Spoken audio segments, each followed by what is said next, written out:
ఒక తెరవబడిన పరలోకంలో ఒక సింహాసనం ఉంది. ఆ సింహాసనము దగ్గర నుంచి 2 రాళ్ళు గురించి ఇక్కడ రాయబడి ఉంది.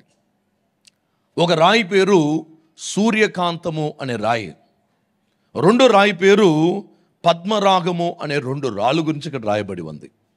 సూర్యకాంతం అంటే ఏంటి, పద్మరాగం అంటే ఏంటి అని మనం ఆలోచించినట్లయితే, యాకోబుకి ద్వారా దేవుడు 12 గోత్రాలను తీసుకొచ్చాడు. ఎన్ని గోత్రాలండి? 12 గోత్రాలు తీసుకొచ్చాడు. ఈ 12 గోత్రంలో ఉండే వారిని దేవుడు ప్రతిష్ఠించాడు అన్నమాట.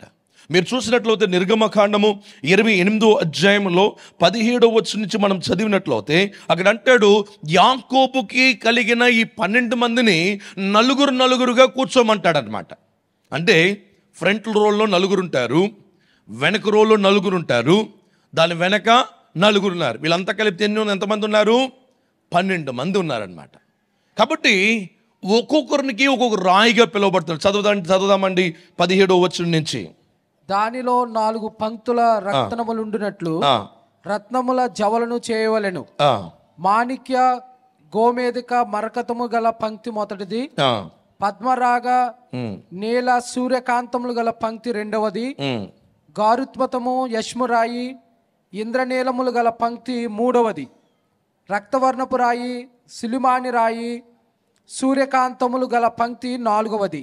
వాటిని బంగారు జవలలో పొదగవలెను. చూడండి, దాన్ని బంగారము జవలలో దాన్ని పొదగవలెను. చూడండి, దాన్ని ఎలాగంటే ఇలా పెడతామంట. మీరు ఉంగరాలు చేసినప్పుడు కింద బంగారం ఉంటుంది, దాని మీద ఏముంటుంది?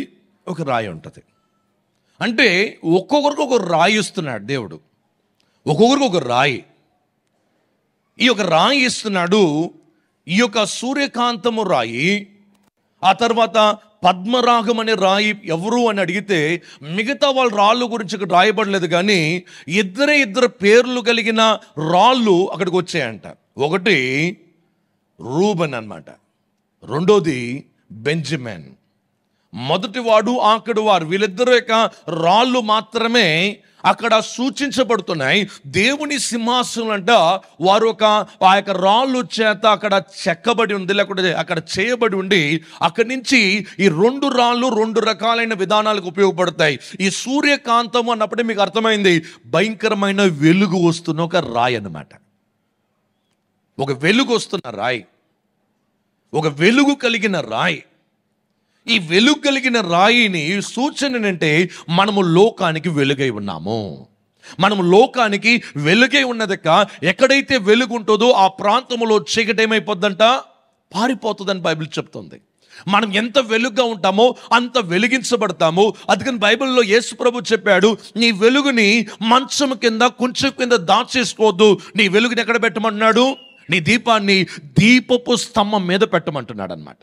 దీపపు స్తంభం మీద పెట్టాలి. అప్పుడు ఆ దీప స్తంభం మీద పెట్టినప్పుడు నలుగురికి ఉపయోగపడుతుంది అనమాట. మీరు ఎప్పుడైతే ఒక దగ్గర దాస్తారో, ఆలోచించండి, ఒక క్యాండిల్ పెట్టేసి ఈరోజు ఇంటికి వెళ్ళండి, ఒక క్యాండిల్ మీ ఇంటి దగ్గర ఏది ఉందో, దీపం ఉందో ఏముందో అది పెట్టేసి వెలిగించి దాని మీద ఒక పెద్ద డేక్ష మూత పెట్టేయండి. కాసేపులు ఏమైపోద్దండి? ఆ దీపము ఆరిపోద్ది. ఎందుకంటే ఆ పొగ ద్వారా వస్తున్న కార్బన్ డైఆక్సైడ్ ఆక్సిజన్ అంతా అయిపోతుంది. కార్బన్ డైఆక్సైడ్ ఎక్కువైపోవడం చేత ఏమవుతుంది? మంట ఆరిపోద్ది. అలాగనే ఈ కార్బన్ డైఆక్సైడ్ ఏంటంటే ఒక చీకటికి సూచన, అపవాది ఒక శక్తికి సూచన. కాబట్టి దేవుని బిడ్డలారా, అలాగనే మనము యేసు ప్రభు నమ్ముకున్న మనము ఆ యొక్క పాత్ర కింద లేకపోతే మంచం కింద ఎక్కడో ఒక దగ్గర దాక్కున్నట్లయితే మీ విశ్వాసములో వెనకబడిపోతూ ఉంటారు. మీరు ఎప్పుడైతే యేసు ప్రభుని 10 మంది ముందు మీరు యేసు ప్రభుని గణపరచువారుగా ఉంటారో, మీరు ఆయన ద్వారా గణపరచువారై ఉంటారు. దేవునికి స్తోత్రం కలుగునుగాక.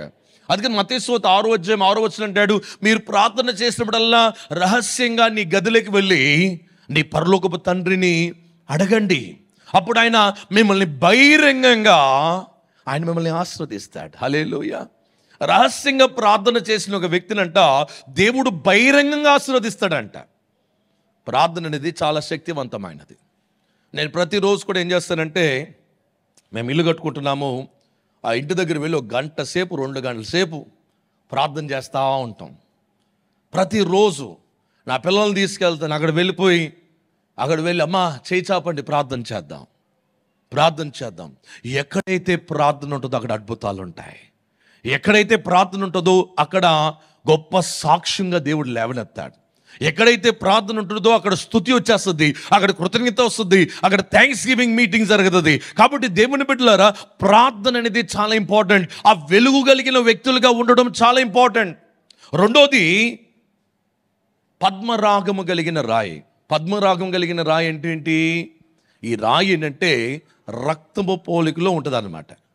ఈ రక్త పోలికలో ఉన్న ఈ రాయి దేనికి సూచన అంటే యేసుక్రీస్తు యొక్క రక్తానికి సూచనగా ఉంది. యేసుక్రీస్తు రక్తము ఎలాగైతే రెడ్గా ఉందో ఈ రాయి కూడా రెడ్గా ఉంది. ఒక రూబీ, ఒక స్టోన్ లాగా రెడ్గా ఉంటుంది.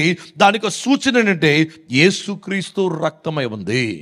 అపోస్తలుడైన పౌలు రాస్తూ అంటాడు, మన పాపలంతా యేసు ప్రభు అంట ఒక తెల్లటి కాగితం మీద తీసుకువెళ్ళి రాసి ఆ కాగితంతో పాటు మేకులతో కొట్టబడారంట. మేకులతో కొట్టబడినప్పుడు ఏమవుద్ది? యేసుక్రీస్తు రక్తము ఆ మేకుల్లో నుంచి బయటకు వచ్చి ఆ కాగితం అంతా ఏమైపోయిందంట? రెడ్గా మారిపోయిందంట. రెడ్గా మారిపోయింది. ఇంకా అక్షరాలు కనిపించట్లేదు. యేసు రక్తము ప్రతి పాపిని కడిగి పరిశుద్ధులుగా మార్చేది యేసు రక్తం.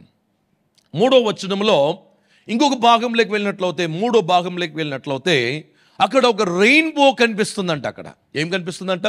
ఒక రెయిన్బో.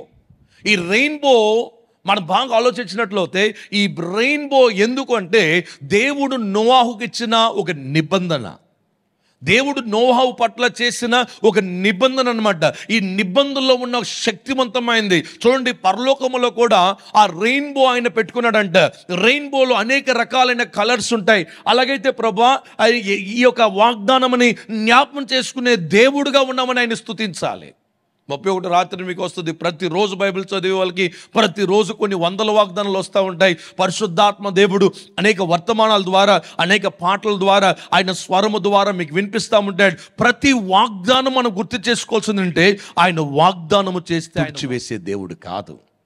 ఒక వ్యక్తి అనుకుందాం, సరదాగా ఊహించుకుందాం. ఇప్పుడు ఒక వ్యక్తి ఉన్నాడు ఇక్కడ, ఆయన పేరు ఏ అనే వ్యక్తి ప్రార్థన చేశాడు, ప్రభువా నన్ను ఆశీర్వదించుము.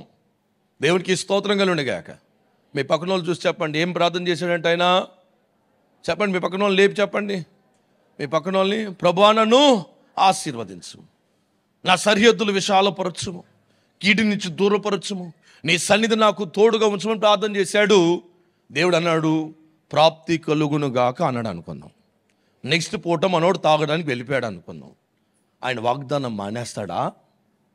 ఆయన ఎవడో మానేస్తాడా? ఓ పాపం చేశాడు కాబట్టి వాగ్దానం ఇవ్వకూడదు, మనోడు చాలా చెడ్డోడు కాబట్టి వీడికి ఇస్తే మంచిది కాదని వెనక్కి తీసుకుంటాడా? లేదు. ఆయన మాట నోటి నుంచి వచ్చినట్లయితే అది నెరవేర్చకుండా తిరిగి వెళ్ళదంట. దేవునికి స్తోత్రం కలుగునుగాక. హల్లెలూయా. కాబట్టి దేవుని యొక్క వాగ్దానము, దేవుని యొక్క వాగ్దానానికి సూచన రెయిన్బో అన్నమాట. దేవుని యొక్క వాగ్దానానికి సూచన. అసలు చీకటి కమ్మి వర్షంతో నాశనమైన మనలకి దేవుడు ఒక రెయిన్బో కలర్స్, రంగులు కలిగిన ఒక రెయిన్బో, ఒక వెలుగుని దేవుడు మనకి అనుగ్రహిస్తున్నాడని చెప్పి ఆ సింహాసనం ద్వారా ఆయన పెట్టిన పథకాలండి ఇవి. మొదటి పథకం ఏంటి? మనము తేజోమయమైన వెలుగు కలిగిన వ్యక్తులుగా, ఆ యొక్క విబ్గయ అనే ఒక వెలుగు ఎలాగైతే ఒక పిరమిడ్లో నుంచి లైట్ వస్తే ఎలాగైతే వెలుగులు రకరకాలైన కలర్స్ వస్తాయో అలాగా దేవుడు మనల్ని సూర్యకాంతము వలె మనల్ని ప్రకాశింప చేయమంటున్నాడు. రెండోది ఏమంటున్నాడు? ఆయన రక్తము చేత కడగబడిన వారిగా ఉండాలి. మూడోది ఇక్కడ పరిశుద్ధాత్మ దేవుడు మాట్లాడే విషయం ఏంటంటే ఆయన మనకిచ్చిన వాగ్దానాల్ని ఆయన సింహాసనం దగ్గర నుంచి ఆయన గుర్తు చేసుకుంటున్నాడు. ఆయన ఒక మాట ఇచ్చాడు అనుకోండి, ఆ మాటని ఆయన గుర్తు చేసుకుంటాడు. యేసు ప్రభు వారు ఒక సింహాసనము, లేకపోతే జీవం కలిగిన దేవుని సింహాసనము, వాగ్దానముతో కూడిన సింహాసనం. దేవునికి స్తోత్రం కలుగునుగాక.